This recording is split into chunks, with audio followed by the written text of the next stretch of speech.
Hello, and welcome to another edition of Coffee Talk with attorney Brian D. Lerner. Um, I have offices, in case you're wondering, in Long Beach and Los Angeles, so you can feel free to get a initial free consultation whenever you'd like. Just give a call. Now, the purpose of this particular video is what happens after you've made the living trust and you list, let's say 2-3 real properties in there. What are you supposed to do? I can't tell you how many people come into my office and thought that everything was done just because they had the living trust notarized and so forth, and they did everything that they were supposed to do as to what the lawyer or whoever prepared the living trust told them. Yet the property was still in their names. The property had not been moved into the living trust, and the living trust was not funded. All three of those creating all kinds of problems.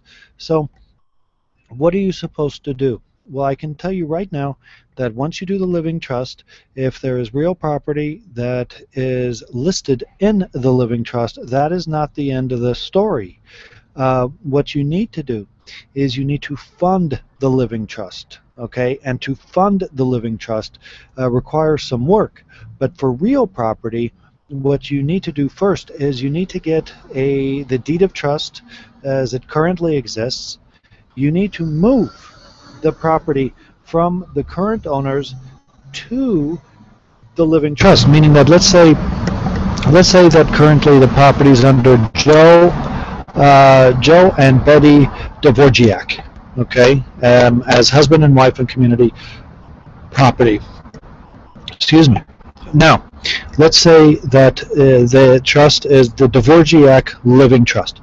So what you would do is the living trust, or the deed of trust, would then transfer the grantors, Joe and Betty Dvorak, would grant the particular property to the Dvorak Living Trust, dated whenever it is, and you put all the fine language in the deed of trust, and now you have a deed of trust which moves it from the husband and wife as community property into the living trust.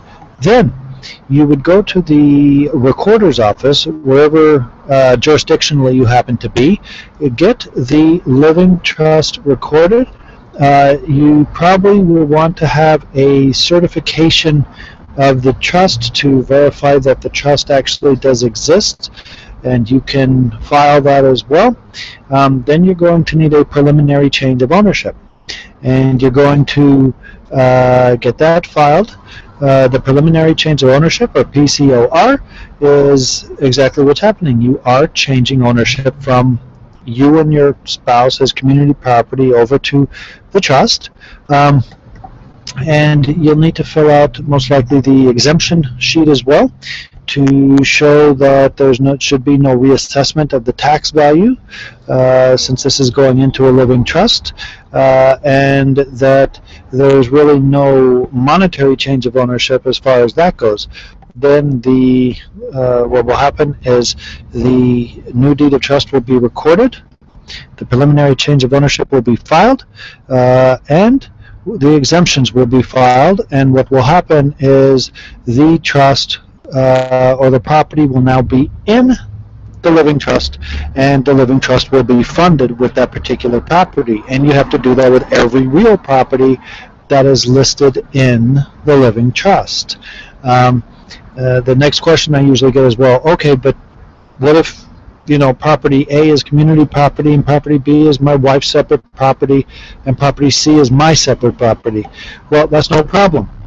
First of all, under the law, the characterization of the property does not change just because it moves into the trust. So if you have community property that is, the new deed of trust moves it into the trust as the new owner of the property, it's still community property. Same with separate property, whether it's yours or whether it's your spouse's.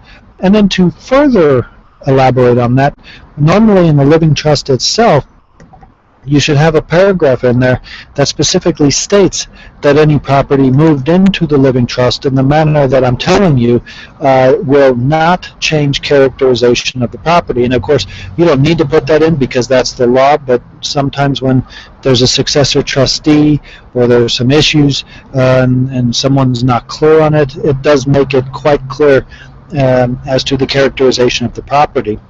So that, in a nutshell, is how you go forward and fund the living trust with real property. Okay, if you like the video, click like, subscribe, and also feel free to give my office a call or email me with any questions that you might have. Okay, more on the coming videos.